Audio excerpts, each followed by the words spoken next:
In a city known for its towering skyscrapers and chaotic streets, crime was as common as the morning traffic. Among the police force patrolling these busy neighborhoods were two officers, Jake and Ryan. They weren't your typical heroes in blue uniforms. Instead, they had earned a reputation for bending rules to fit their needs.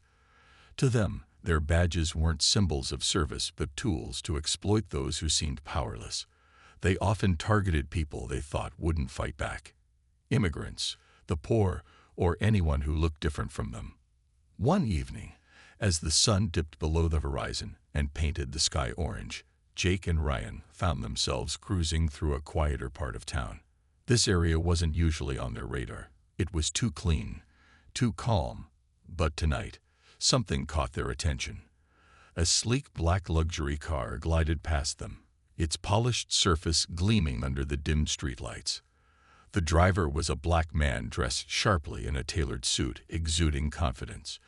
Jake smirked at Ryan. "Let's see what this guy's hiding," he said, his tone dripping with suspicion. They flicked on their sirens and pulled the car over. The man stepped out calmly, his posture relaxed despite the situation. He introduced himself as Marcus Johnson, explaining that he was simply heading home after a long day. His voice carried authority, but Jake and Ryan didn't care. To them, Marcus was just another suspect, someone they could bully into submission if needed. Marcus tried to explain further, mentioning his successful career in technology and even offering proof of his identity. But Jake cut him off, waving away his words. "We'll decide what's true here," Jake said smugly, while Ryan began circling the car like a predator sizing up its prey. Despite Marcus' protests, they demanded to search his vehicle. Inside, they discovered a briefcase containing a large amount of cash. Money Marcus had planned to use for an important business deal later that night. Jake's eyes lit up at the sight of the money. "Where'd you get all this?" he asked, already making assumptions. When Marcus explained it was legitimate earnings, Jake laughed dismissively. "Legitimate, right?"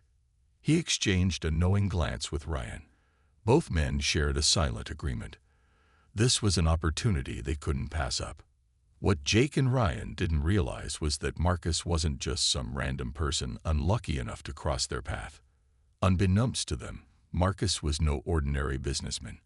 After years of hard work, he had built a multi-million-dollar tech empire specializing in cutting-edge security systems. And now he was returning to his hometown, not as a victim, but as someone destined to shake things up in ways Jake and Ryan couldn't imagine. As Marcus stood there, watching the two officers rifle through his belongings, anger simmered beneath his calm exterior. He knew how corrupt systems worked. He'd seen it before. But little did Jake and Ryan know, their actions that night would set off a chain reaction.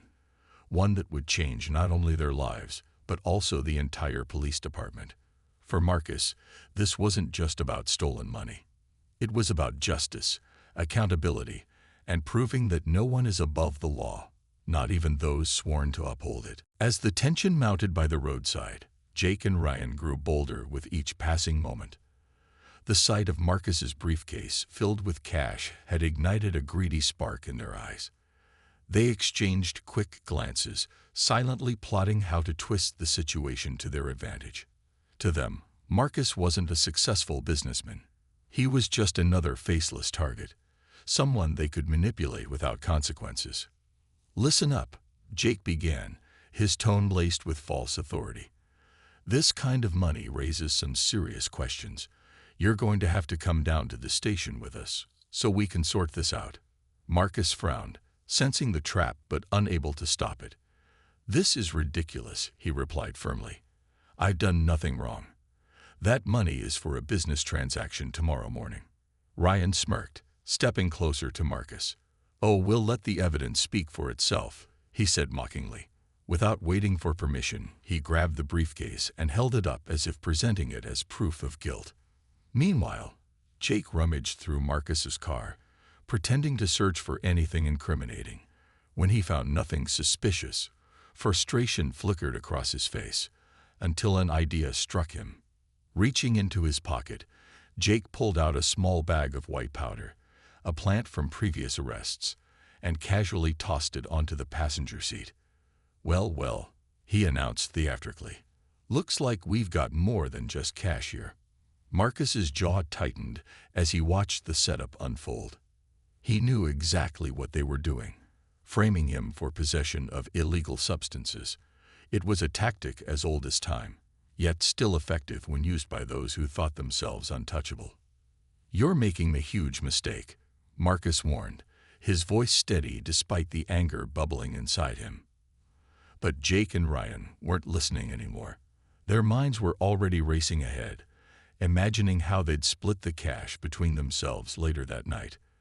They slapped handcuffs on Marcus, ignoring his protests, and shoved him into the backseat of their patrol car.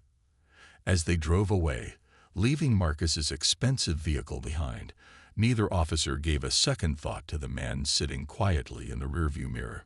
What Jake and Ryan failed to realize was that Marcus wasn't defeated. If anything, their actions only fueled his determination. Sitting there in silence, Marcus replayed every detail of the encounter in his mind. Their smug expressions, the planted drugs, the stolen cash. Each piece of the puzzle would serve as ammunition in the battle he was about to wage against them. For now, though, he kept his emotions in check, knowing that revenge served cold was far more satisfying. When they finally reached the precinct, Marcus was released after hours of questioning, thanks to his calm demeanor and insistence on calling his lawyer. By then, Jake and Ryan had already disappeared, likely celebrating their latest score at a local bar. As Marcus walked out of the station, empty-handed and seething, he made a silent vow.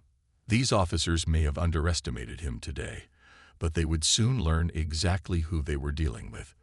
Little did they know, their victim was about to become their worst nightmare. And their new boss.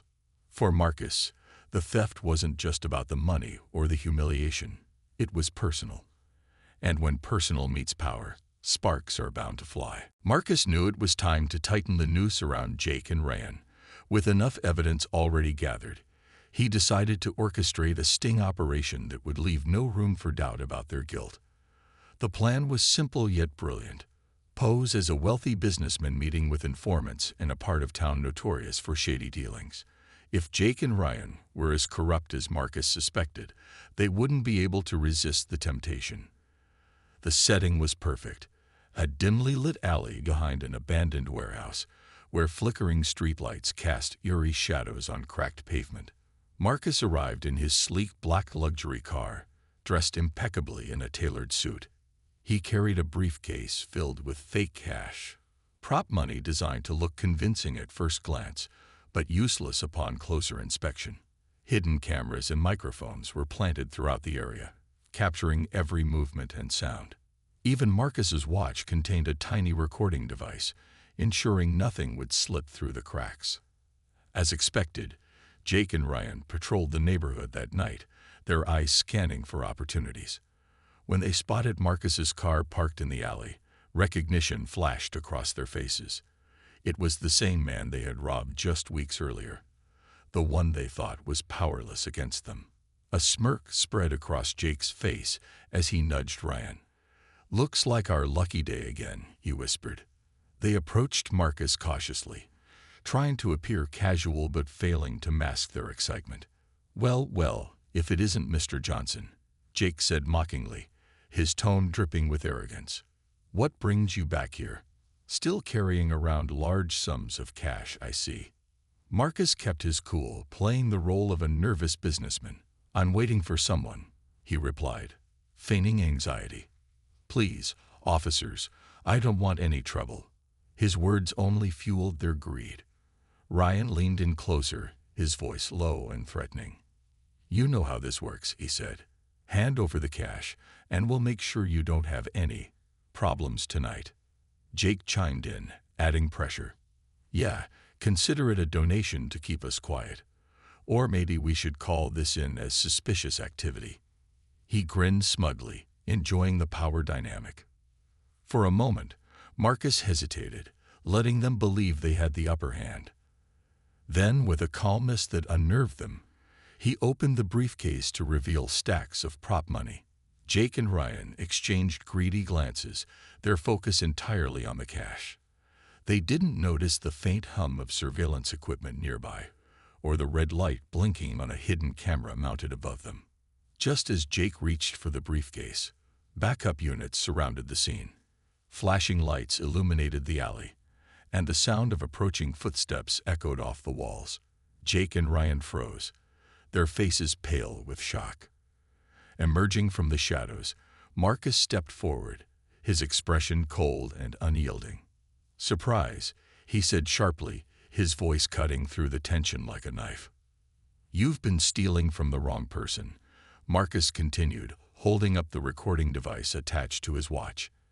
"And now you'll answer for your crimes." Jake and Ryan looked at each other in panic, realizing too late that they had walked straight into a trap. Their cocky grins melted away, replaced by sheer terror as handcuffs clicked around their wrists. As they were led away, Marcus stood silently, watching the scene unfold. Justice wasn't just served, it was delivered with precision. And for Jake and Ryan, there would be no escape this time. The next morning, the sun rose over the city, casting golden light on the bustling streets below. Marcus stood outside the towering police headquarters, his sharp suit pressed and his demeanor calm but determined. To anyone watching, he looked like a man ready to conquer the day. And they wouldn't be wrong. Today marked the beginning of his new role as chief of security for the entire police department, a position that came with immense responsibility and authority. Inside the building, Marcus was greeted warmly by Commissioner Harris, a seasoned leader known for his commitment to reform. "Mr. Johnson," the commissioner said with a firm handshake, "we're thrilled to have you on board.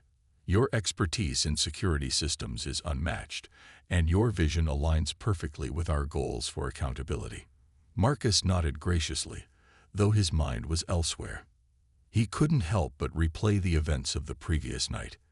The stolen cash, the planted drugs, the smug faces of Jake and Ryan. Those two officers were about to learn what happens when you cross someone who has both power and principles. As Marcus settled into his spacious office, he took a moment to absorb his surroundings. The walls were adorned with framed commendations and awards, symbols of integrity and service. Yet Marcus knew all too well that behind the polished facade of the department lay cracks of corruption. It was his job to expose those cracks and ensure justice prevailed. And where better to start than with the officers who had wronged him? Later that afternoon, Jake and Ryan strolled into the precinct, laughing loudly about their big score from the night before. They hadn't bothered to hide their excitement, bragging to their colleagues about how easy it had been to frame Marcus. "That guy didn't even see it coming," Jake boasted, slapping Ryan on the back. "He probably thinks we're untouchable." Their laughter died down, however, when they noticed a memo pinned to the bulletin board. It announced Marcus Johnson's appointment as Chief of Security and outlined his mission: to investigate misconduct within the force. Neither officer paid much attention to the details. They assumed it was just another bureaucratic change. After all, what did some tech guy know about policing? But Marcus wasn't just any tech guy. As soon as he had access to the department's records, he began digging deep. Using advanced surveillance tools provided by his company, he reviewed body cam footage, dashboard camera recordings, and incident reports. It didn't take long for him to find damning evidence of Jake and Ryan's actions.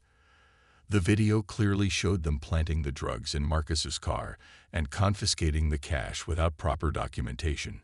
Every frame confirmed what Marcus already knew: they were guilty. With the evidence securely stored, Marcus crafted a plan. He decided not to confront Jake and Ryan immediately. Instead, he wanted to let them dig their own graves. He assigned them to high-profile cases, ensuring their every move was monitored closely. Under the guise of routine supervision, Marcus kept tabs on their behavior, waiting patiently for the right moment to strike. Meanwhile, Jake and Ryan remained oblivious to the storm brewing around them. They continued their usual antics, confident that no one would dare challenge them. Little did they know, Their new boss wasn't just watching. He was strategizing. Each arrogant smirk, each careless remark only sealed their fate further. For Marcus, this wasn't just about revenge.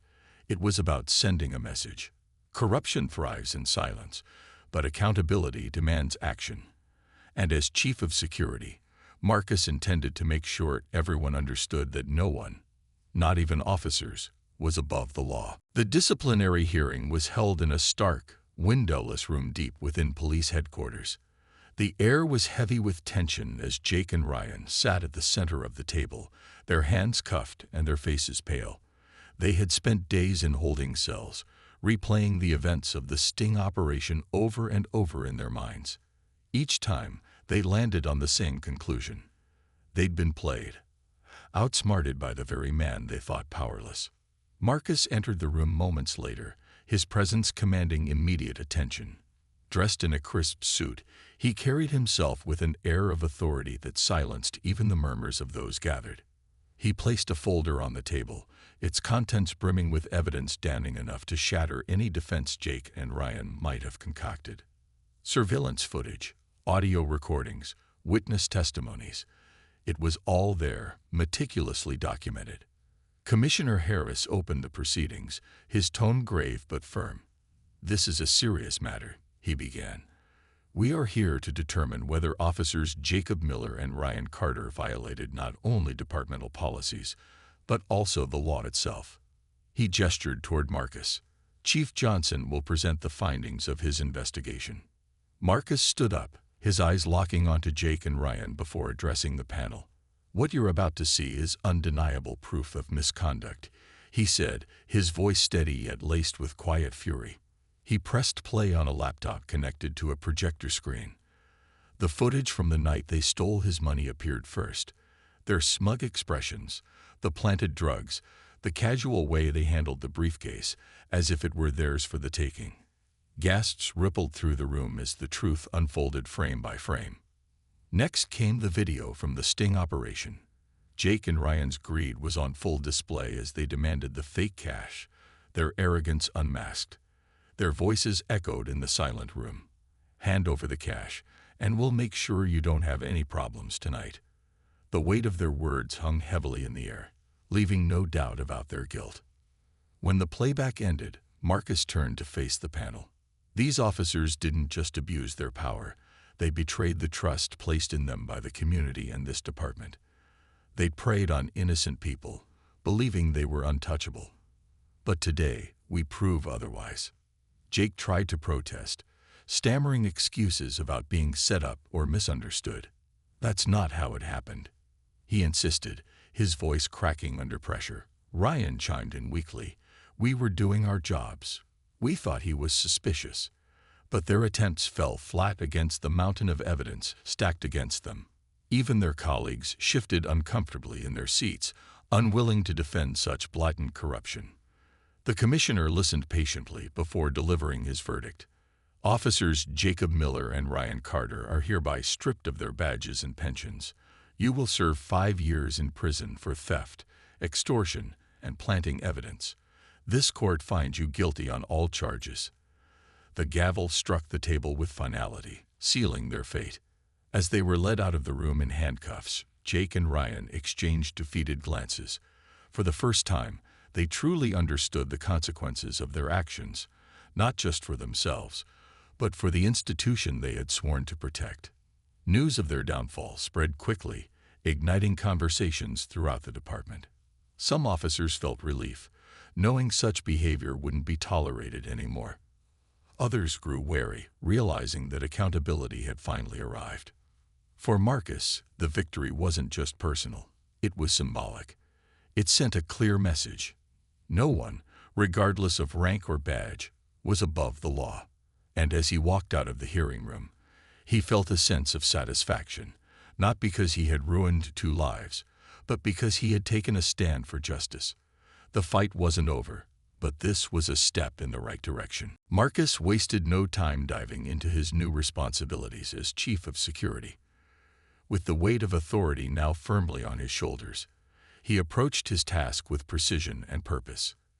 His first order of business was to implement a series of internal audits, meticulous reviews of recent incidents involving officer conduct. It wasn't just about finding wrongdoing. It was about identifying patterns, exposing systemic issues, and ensuring that justice was served at every level. Using cutting-edge technology from his own company, Marcus introduced advanced surveillance systems throughout the department. Every patrol car was equipped with upgraded dashboard cameras, and officers were required to wear body cams at all times.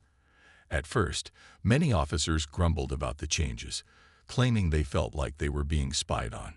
But Marcus made it clear, transparency wasn't optional, it was mandatory.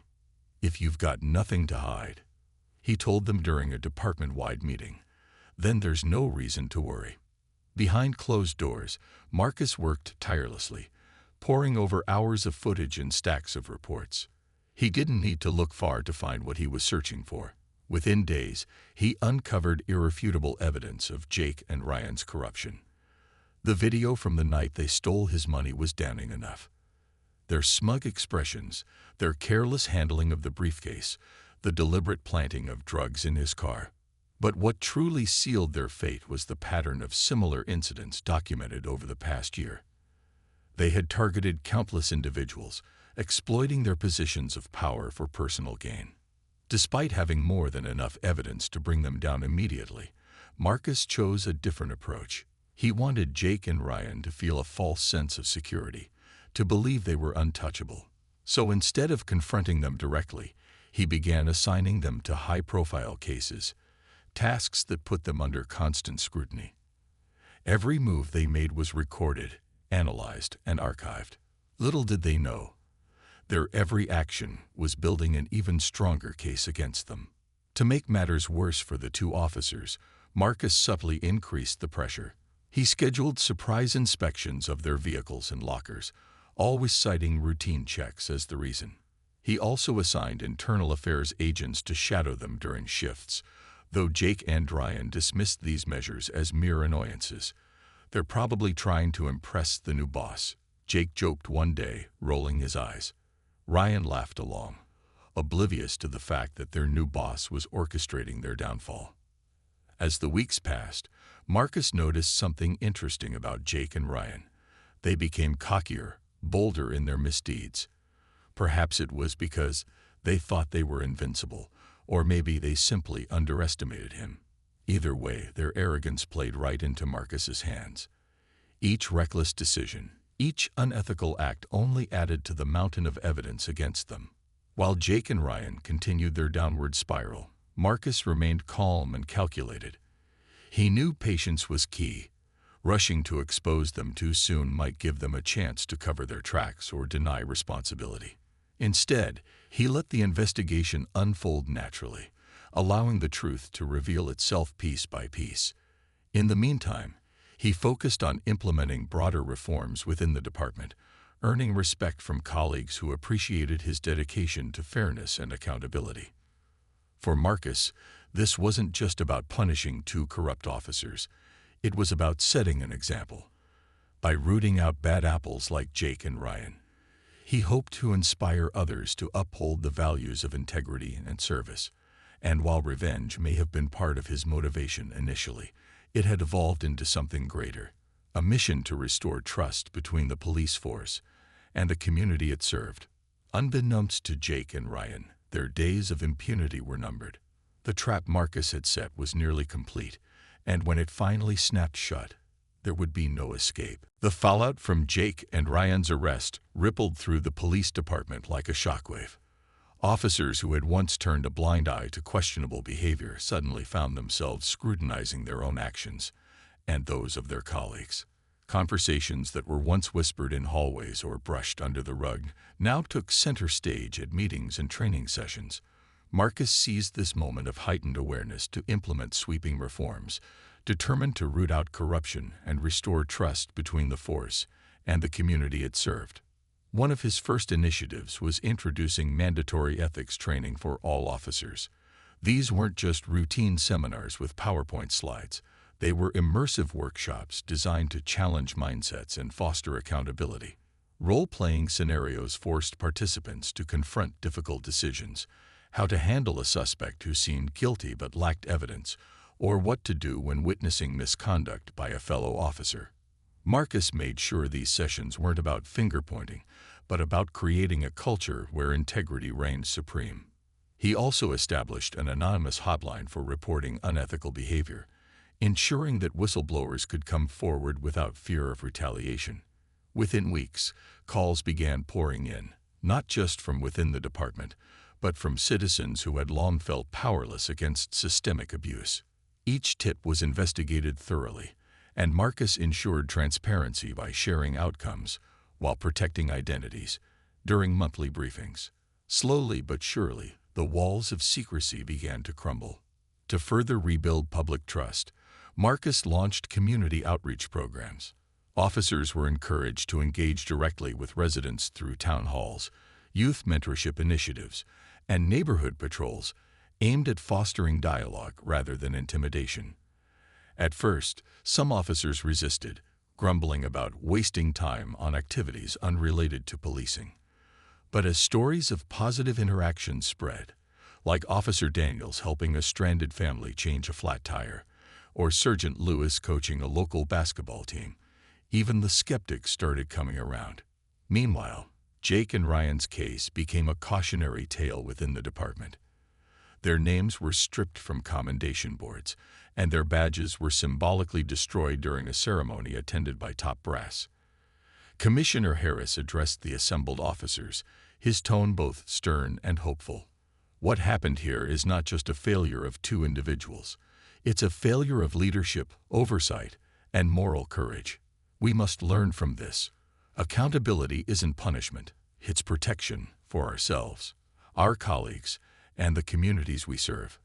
For Marcus, the transformation wasn't easy, nor was it immediate. There were setbacks, officers resistant to change, critics questioning his methods, even threats made anonymously late at night. But Marcus remained steadfast, drawing strength from the knowledge that he was fighting for something greater than himself. He often thought back to the night Jake and Ryan stole his money, remembering the anger and humiliation he felt. Yet, instead of letting bitterness consume him, he channeled those emotions into purposeful action. Over time, the department began to change. Complaints of misconduct dropped significantly, while public approval ratings climbed. Citizens noticed the difference. Officers greeted them warmly, listened patiently, and treated everyone with respect. It wasn't perfect, but it was progress. And for Marcus, progress was enough. As he stood on the steps of police headquarters one evening, watching officers interact with passersby, Marcus allowed himself a rare moment of pride. The journey had been long and arduous, but the seeds of reform were taking root. Justice wasn't just served, it was nurtured, day by day, decision by decision. And though challenges lay ahead, Marcus knew one thing for certain. True leadership wasn't about wielding power, it was about using it to make things right. Years had passed since the night Marcus Johnson stood by the roadside, humiliated and robbed by two officers who thought they were untouchable. Now, as he sat in his office overlooking the bustling city, he reflected on how far he and the department had come. The once corrupt institution was now a beacon of accountability and reform, earning praise from both its members and the community it served. But for Marcus, the journey wasn't just about professional success, it was deeply personal. Jake and Ryan had served their sentences and re-entered society as broken men. Their fall from grace became a stark reminder to others of the consequences of abusing power. Some former colleagues reached out to them during their time in prison, offering guidance and urging them to take responsibility for their actions. While Jake remained bitter, blaming everyone but himself, Ryan showed signs of remorse. After his release, he began volunteering at a local youth center, mentoring kids about making better choices. It was a small step toward redemption, but Marcus noticed and appreciated the effort. Marcus often thought about forgiveness. He knew holding on to anger would only weigh him down, so he chose to let go of the bitterness that had lingered after that fateful night. Revenge isn't justice, he told himself repeatedly. What mattered most was the change he had sparked, a legacy of integrity and fairness that would outlast any single act of wrongdoing. Still, he couldn't deny the satisfaction of seeing Jake and Ryan face the consequences of their actions. Justice, when served properly, left no room for regret. As chief of security, Marcus's influence extended beyond the police department.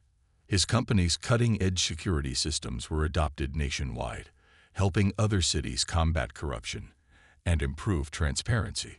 He traveled frequently, delivering speeches at conferences and sharing his story with audiences eager to learn.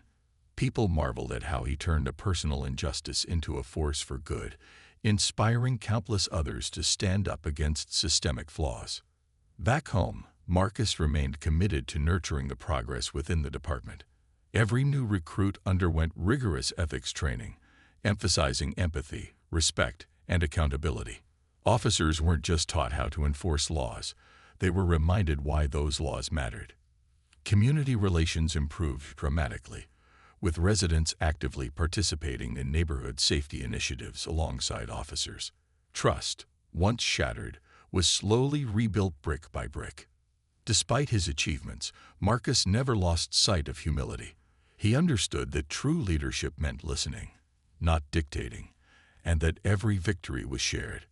During award ceremonies, he always acknowledged the hard work of his team, refusing to take sole credit for the department's transformation. Change doesn't happen because of one person, he often said. It happens because we all choose to move forward together. In quieter moments, Marcus allowed himself to dream about the future. He envisioned a world where stories like his were no longer necessary, where justice flowed naturally from fairness and respect. Until then, he vowed to keep fighting, using his position to uplift others and dismantle barriers wherever they existed. One evening, as he walked through the precinct, Marcus paused to watch a group of rookie officers laughing and strategizing over coffee. Their energy was contagious, full of hope and determination. For a moment, he felt a deep sense of pride, not just in what he had accomplished, but in knowing that the next generation was ready to carry the torch. Justice, Marcus realized, wasn't a destination, it was a journey. And while the road ahead might still hold challenges, he was confident that the seeds of change he planted would continue to grow. As he stepped outside into the cool night air, Marcus smiled softly. The city lights shimmered before him, a testament to resilience, redemption, and the enduring power of doing what's right.